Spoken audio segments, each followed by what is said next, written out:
What is going on, guys? Welcome back to another video. It's been 6 months since my last upload. I know it's been a while, but I thought it was finally time for me to make a comeback and give you guys a little update on what's going on with the channel and the TT that's sitting right behind. If you guys are new to the channel, behind me is my 2013 Audi TTS. I've had this thing for about 2.5 years and I absolutely love this thing. This car is still gorgeous. And over the last 6 months, I've done a few things to this car, including some modifications. And unfortunately, I had to do some big repairs recently that hurt my wallet. But in this video, I'm gonna be talking about all of that, all the modifications and the repairs. I just wanna tell you guys, the reason the car is dirty is because I just got the car back from the shop a few days ago. And I've just been enjoying the car and really haven't had the time to wash it. But it being dirty kind of looks good. It kind of matches the wheels. I just wanna feel free, and I just wanna be me. Yeah, I just wanna go so crazy. I just wanna be a freak. Yeah, I just wanna rise to the top. Yeah, I just wanna go reach the peak. So I've been really well focused on success. Hey, y'all will see. Yeah, you'll see that I will get it, cause I'm really focused, man. Okay, so starting with the obvious, you guys see I got a new set of wheels. This is my winter setup, and for this winter setup, I decided to go 18s rather than 19s. All of my previous wheels had been 19s. I decided why not and try 18s, see how they ride. And honestly, 18s ride so much smoother and softer compared to 19s because we do get just a little bit more of the sidewall. You guys a better view of the wheels right here. And these wheels are new speed. I'm not sure which model they are, but the specs on these are 18/9 with a 255/40/18 tire. On the 19s, I used to run 255/35/19, and the ride used to be pretty harsh. But as you guys can see, 18s do look good, but 19s look way better. So for the winter, for the summer setup, I already have my eyes on some wheels that I will be getting once the weather gets nicer.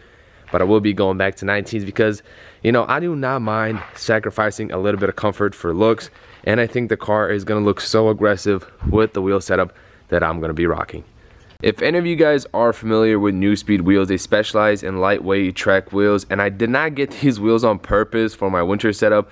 I just got a really good deal on the tire wheel setup, so I just had to buy it. But these, I think, wheels are maybe 11 or 12 pounds a piece, but they are way lighter compared to my previous niche 19s that I had in some of my previous video. So yeah, I didn't get these light wheels on purpose for the winter season. I just got these wheels for a really good deal. I couldn't pass it up. And now we have a nice light wheel winter setup. Now, on to my second modification, and definitely my most favorite one by far. I gave you guys a little sneak peek in the little montage that I attempted. If you guys did not pick it up, I got a full Armytrix exhaust system on the TTS. Yes, you know, when I just bought this car, I used to look at all the exhaust videos on YouTube, and you know, I remember watching all the Armytrix videos knowing that I would never be able to afford or just spend $4,000 on a brand new exhaust. And now, a few years later, a full Armytrix system is on my car. So a little backstory on this exhaust. I bought this exhaust used about 3 months ago. I saw it on Facebook and I just knew that I had to pull the trigger because in the US you don't really come across used parts like these for the TT. And yeah, I ended up pulling the trigger. I had to drive all the way to Ohio, brought the exhaust back, and then realized that the exhaust was damaged and the seller did not tell me about it. The downpipe was bent up. The muffler has a big dent on it. So that means that the previous owner drove onto something, hit the exhaust, it pushed the whole exhaust up because when I was installing the downpipe was facing up, flex pipe was not moving at all. So I ended up needing a brand new downpipe, which cost me another 700 bucks, and I pretty much spent equivalent amount to a full new exhaust for this car, kind of. I think in total this exhaust came out to 3,000, and a full exhaust system, I think with matte black tips, goes for around 30 something hundred. The exhaust that I bought, the downpipe was ceramic coated, matte black tips, it had everything. So I spent $2,300 on it and ended up getting finessed. So yeah, lesson learned, I guess.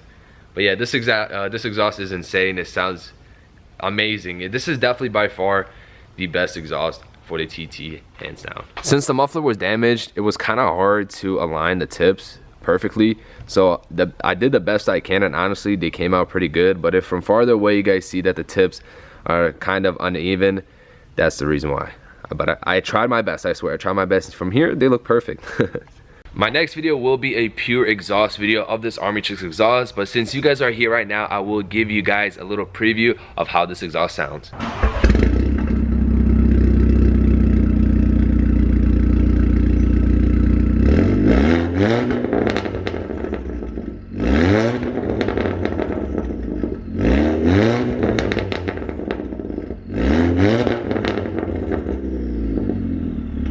Now it's time to talk about the painful stuff.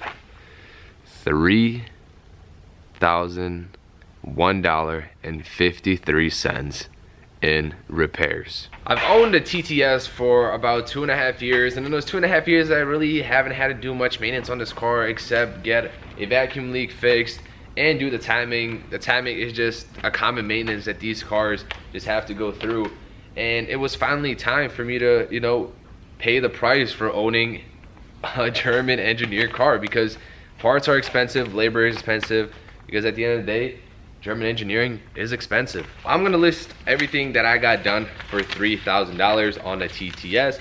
It all started with a camshaft change service, which was what I originally went in for because the engine was making rattling noise. So I just took it to the mechanic shop and that's what they found. Then I ended up getting a carbon clean and fixing an oil leak, a coolant leak, because my oil cooler was leaking coolant in the oil and there was an oil leak somewhere, so got that fixed. Both of those combined cost me about 1,600 bucks. Then they found that half of the timing belt was chewed off because there was a screw that fell in between the lower gear and the timing belt, and it screwed up the timing belt and the lower gear. Got those replaced, got timing done again. That cost me $447.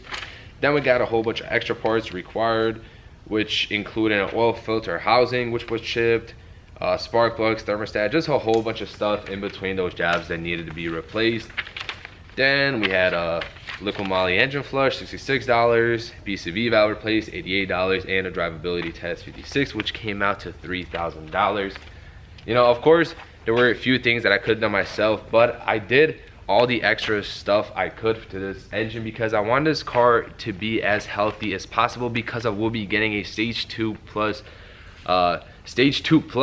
tune soon. So I just wanted the engine to be healthy before I add any power to it, so we could make the most horsepower from that tune. The engine is now healthy, but after the repair I'm having some stuttering problems. I don't know if it's with the gearbox, with the transmission, or what is going on. I'm confused because I did not have that problem before, so I'm trying to get that sorted out with the shop. So I'm gonna keep you guys updated on that. The last piece that we need before getting the tune is upgrading this little guy right here, which is the high pressure fuel pump. I'll be doing that soon, and then we'll be ready for the tune. Hope you guys enjoyed this little update video for the TTS. I'm super happy to be back making videos. I got awesome things planned for this car coming up. So if you guys haven't subscribed, you are gonna be missing out. Thank you guys for watching, and I'll see you guys in the next one.